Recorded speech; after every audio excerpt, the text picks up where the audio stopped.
Now we're going to take a look at our thread cutter. Our thread cutter is very important on this machine, and it's always a good idea to service this when you are working on the machine. So we can see if we turn it around, we have an extension of the free arm, and it's a little cover that covers up over the thread cutter. So there is one screw on the side that needs to be removed.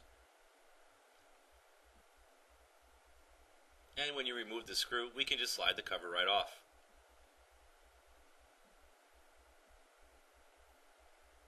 Now we can see our thread cutter on the top, and to remove the thread cutter, we have two screws that hold it on.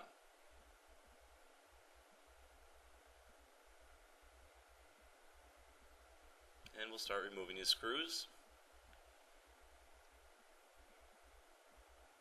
Now while you're doing this, it's always a good idea to take a look at the thread cutter and to see how it's seated onto the machine. So we'll get the second screw removed. Now we'll take a look at the post on the rear side and the little link arm, and we can start to lift up.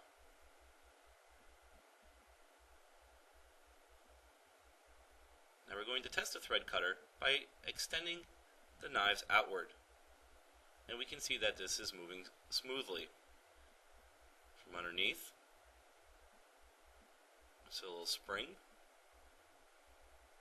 and we'll extend it. And it's always very important to clean inside this area. There's all sorts of thread, little beads maybe, or just residue from whatever material the customer might be using that gets stuck on there. So it's a good idea always to clean it.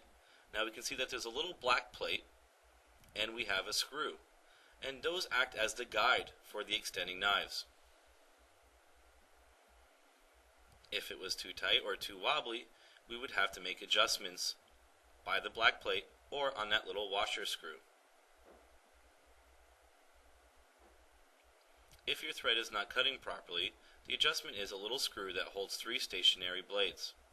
And when the knives extend, we would want these little stationary blades to angle towards the extending knife so it makes a clean cut.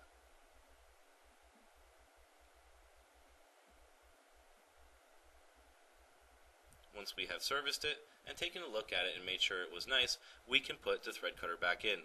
Make sure to line up the link arm with it properly to make sure that the post towards the rear goes in and that the link arm post goes in as well. Make sure to push down on it gently just to make sure it is flush. And we can replace the 2 screws.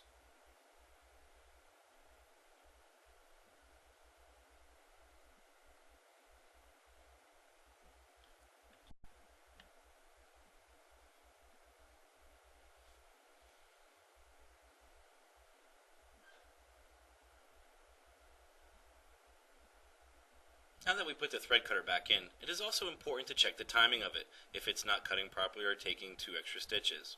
So what we want to do is we want to take a look at the black belt gear towards the bottom of the machine, and we can see that there is a pinhole with a little line behind it.